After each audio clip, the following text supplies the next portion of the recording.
I'm Lynn Garcia. I'm the Director and General Counsel of the Texas Forensic Science Commission. And I'm here today to talk about my grandfather, Raymond Marino. He's deceased now, but he was from New Hampshire, Manchester, New Hampshire, and he served in World War II in the Navy in the Pacific Theater. And I just wanted to talk a little bit about his service and read something from a commendation he received.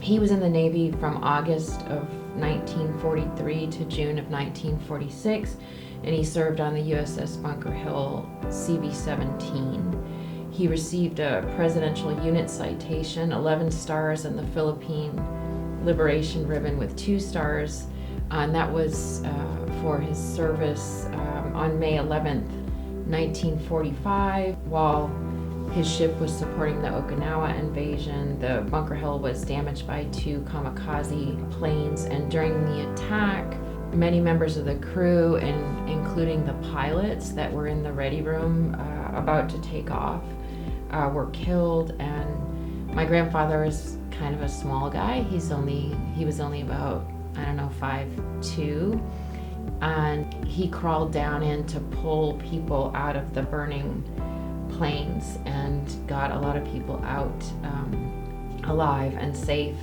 including some of the pilots that were really critical to the ship's mission. And just to read an excerpt from the Admiral Spruance was the one who gave him the commendation ribbon.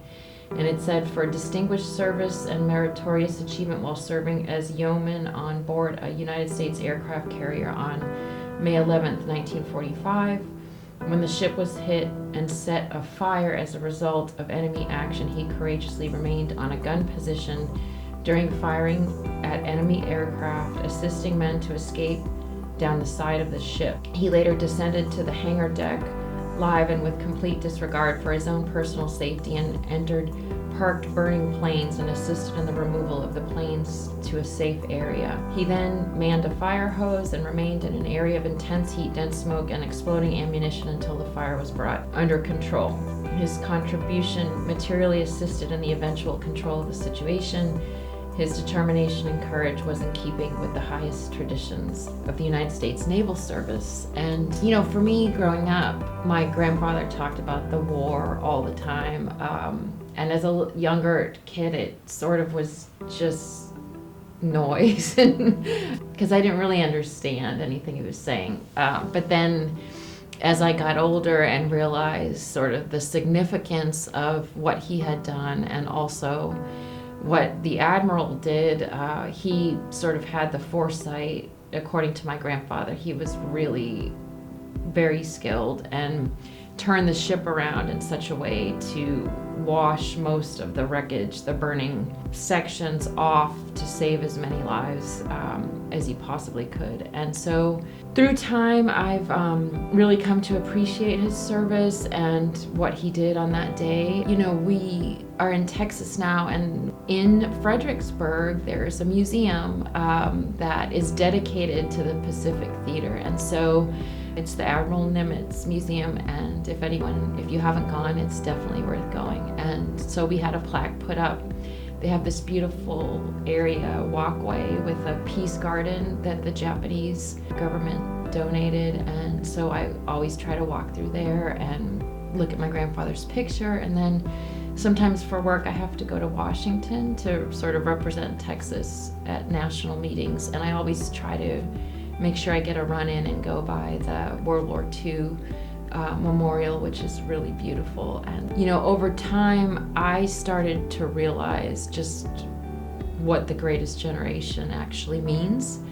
And I have so much pride to be his granddaughter. And my grandmother also, she went with him to every ship reunion for as long as he was alive. And we're just all grateful to be part of his family. So I take any opportunity I can to share that story. And I've got pictures of the crew spelling out Bunker Hill on the deck, and also a picture of my grandfather in the office to remind me of what determination really means.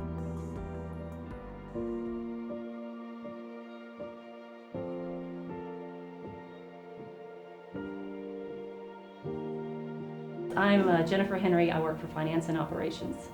My dad's name was Captain George Meerdink Jr. He was a member of 1st Battalion, 9th Marines, also known as the Walking Dead. On his first tour in Vietnam, he was aide-de-camp, which is equivalent to being a special assistant to the second in command of the entire Marine Corps over in Vietnam. In his second tour, they asked him, what do you want to do? Where do you want to go? You can name wherever you want to go. And he decided he wanted to be on the front lines with the men. So he was engaged in Operation Dewey Canyon. He and 5 of his men were doing a reconnaissance mission on the Cambodia-Laos border, and they were on the hilltop, and they hear a diesel engine start up down below. And seconds later, they were hit with artillery fire, and everyone died except one man. My father was one that was killed. He was 33 years old.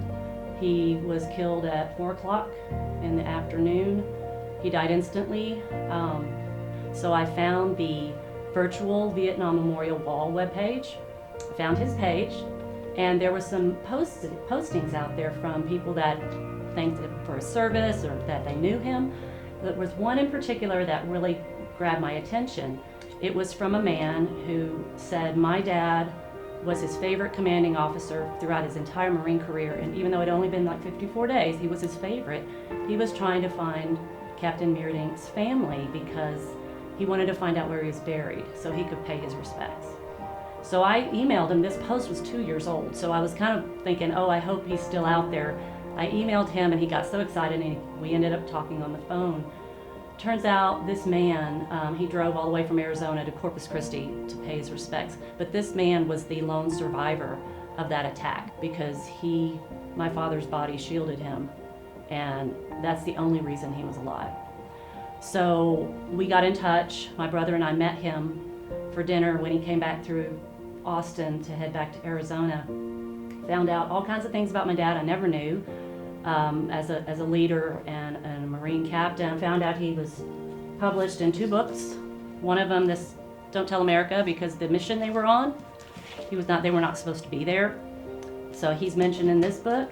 And then this one I'm really proud of. This is written by Colonel Wesley Fox, who's a well-known Marine, a Medal of Honor recipient.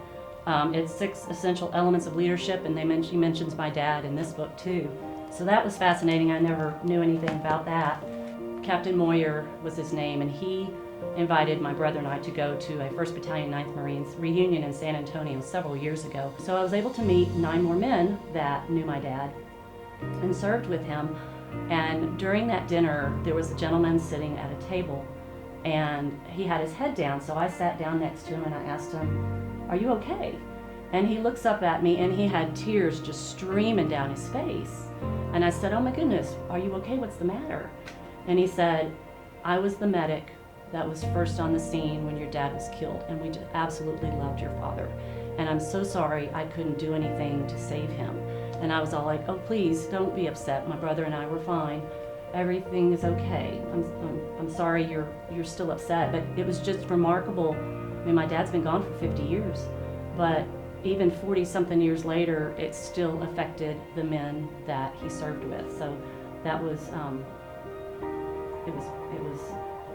It was a great evening for us to be able to be with these men. I used to work for the land office for Commissioner Jerry Patterson, who is a retired lieutenant colonel in the Marines.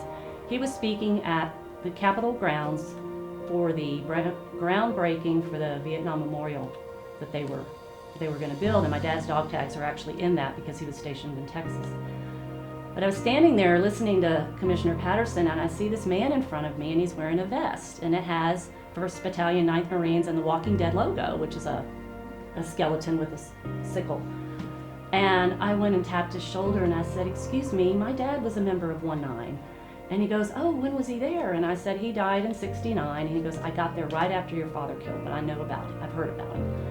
And so he introduced me to his wife, and from that moment on, he and his wife sort of sandwiched me in between them during that ceremony, sort of like adopting me as their daughter for the day. And we've kept in touch all these years since then. I invited them to a special ceremony they had to refold my dad's flag. It was not folded like you normally see the triangle fold. It was kind of square folded with a safety pin. So since I worked at the land office where we had the Veterans Land Board, I knew I had access to a lot of Marines. I said, could you please, I asked one of them, could you please refold this the way it needs to be refolded? Little did I know, they turned that flag folding into an entire ceremony for the Veterans Day, where the men that normally present the colors at the Capitol when anybody's being sworn in, those 4 men came and they had this very serious ceremony where they refolded my dad's flag. And there was not a dry eye in that room. It was amazing. And just the seriousness and the reverence going into folding a flag, it was just totally amazing.